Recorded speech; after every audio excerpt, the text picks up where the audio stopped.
सभी भाई बहनों को जय श्री राम। दोस्तों, काफ़ी भाई बहनों का एक प्रश्न आ रहा था कि क्या गुरु के बिना किसी प्रकार की कोई पूजा पाठ, कोई मंत्र साधना, कोई जाप, मेडिटेशन किया जा सकता है।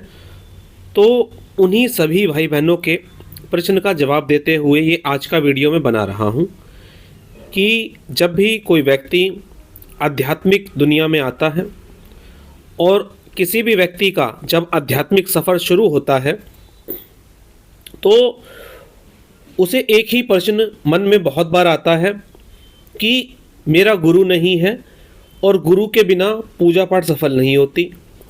और अगर आपके मन में भी ये प्रश्न बार बार आ रहा है तो निश्चित तौर पर ये वीडियो आपके लिए है, आप इसे बेझिझक देख सकते हैं। देखिए दोस्तों, आजकल के समय में गुरु के नाम पर जितना धंधा बिजनेस चल रहा है वो बहुत ज़्यादा चल रहा है। यानी कि आप कुछ भी करें तो अंत में सामने से एक बात सुनने को आती है कि गुरु की कृपा के बिना ये चीज़ आपकी सफल नहीं होगी। आप कोई भी उपाय कर रहे हैं, गुरु की कृपा के बिना नहीं होगा। कोई मंत्र साधना कर रहे हैं तो वो गुरु के बिना नहीं हो सकती। तो यहाँ मैं आपको ये बात बताना चाहता हूँ कि ये बात बिल्कुल भी ठीक नहीं है। जब आपके अंदर उतना सामर्थ्य आ जाता है तो आपको अपने आप ही एक भौतिक गुरु मिल जाते हैं। और गुरु शब्द को समझना बहुत ज़रूरी है कि गुरु है क्या। आपको मैं बताना शुरू करता हूँ। आपकी भगवान शिव के प्रति आस्था है और आप उनका कोई स्तोत्र पढ़ते हैं, जल चढ़ाते हैं, किसी भी प्रकार से कोई अभिषेक करते हैं और इसके अलावा आप ओम नमः शिवाय मंत्र का जाप करते हैं।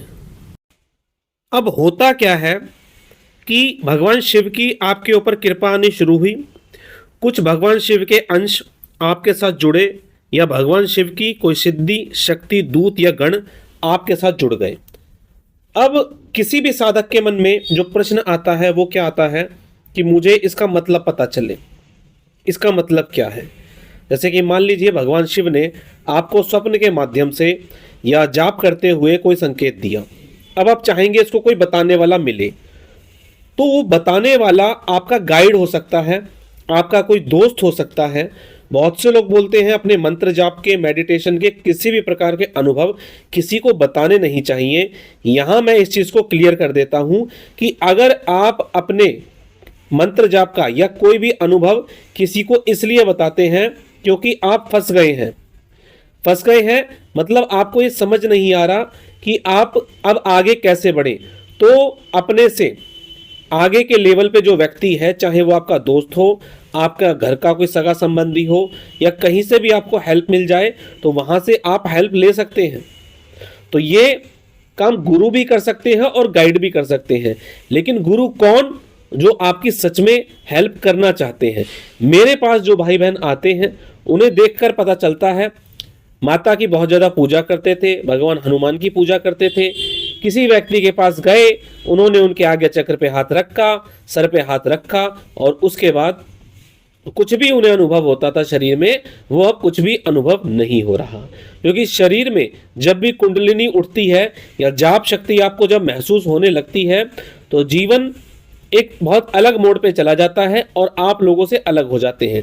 लेकिन जब ये चीज़ आपके ऊपर से हट जाती है तो व्यक्ति बहुत अधिक परेशान रहने लगता है और उस चीज़ को वापस लेने की लालसा में हमेशा ही लगा रहता है। तो ये पता होना चाहिए कि आप किस व्यक्ति के पास जा रहे हैं और क्या करवाने के लिए जा रहे हैं, ताकि आपने जो आध्यात्मिक ऊर्जा आप अपने जीवन में कमाई है उसे आप ना गंवा दें। अब बात करते हैं उन लोगों की जिनके पास गुरु नहीं है, वो क्या करें। आप बेझिझक अपने इष्ट के मंत्र का जाप करिए। अब इसमें लोग क्या प्रश्न पूछते हैं कि किस मंत्र का जाप करें। आप अपने इष्ट के किसी भी ऐसे मंत्र का जाप कर सकते हैं जिसके पीछे नमः लगता हो, यानी कि आप उन्हें नमन करते हैं, या आप उनके बीज मंत्र का जाप कर सकते हैं। किसी भी मंत्र का आप जाप कर सकते हैं। एक चीज़ और, अगर YouTube में किसी व्यक्ति द्वारा कोई मंत्र दिया गया है और वो गुरु लेवल पे है तो उस मंत्र का आप जाप कर सकते हैं, क्योंकि वो मंत्र आपने सुन लिया। हाँ, ये बात सही है कि जब किसी व्यक्ति ने किसी मंत्र का जाप किया होता है और वो व्यक्ति आपको मंत्र देता है तो वो ज़्यादा काम करता है। पर यहाँ इसका मतलब ये नहीं है कि वो आपका गुरु ही बन जाएगा, क्योंकि गुरु के नाम पे जितना इस दुनिया में लोग परेशान हो रहे हैं, उसका कोई हिसाब नहीं है कि कितना उन्हें परेशान किया जा रहा है। मेरे से जब लोग बात करते हैं तो इतनी बड़ी बड़ी उनकी समस्याएं होती हैं और वो बताते हैं कि वो साधना कर रहे हैं और गुरु दीक्षित हैं। तो मेरा एक ही प्रश्न रहता है कि जब गुरु दीक्षित है तो गुरु के द्वारा उस समस्या का समाधान हो जाना चाहिए, कि अगर वो सच में गुरु है। आजकल के टाइम में शिष्य अगर गुरु से आगे चला जाए तो गुरु ही परेशान हो जाते हैं कि मुझसे ज्यादा तो लोग इसके पास जा रहे हैं। तो इस टाइप के अगर गुरु हैं तो वो गुरु हो ही नहीं सकते। तो इन चीजों को अपने मन से निकालिए कि गुरु होगा तब पूजा पाठ शुरू करेंगे, गुरु होंगे तब साधना शुरू करेंगे, गुरु होंगे तब मेडिटेशन शुरू करेंगे। इन सब चीजों को अपने मन से निकाल दीजिए बिल्कुल, और अपने इष्ट के प्रति समर्पित हो जाइए। और आपके चाहे कोई भी इष्ट क्यों ना हो, अपने इष्ट से एक ही प्रार्थना करिए कि हे प्रभु, यदि आपकी इच्छा है तो मुझे एक ऐसे भौतिक गुरु प्रदान करें जो मुझे आध्यात्मिक दुनिया में आगे मेरा मार्गदर्शन करने लगे। बस इतनी प्रार्थना करनी है।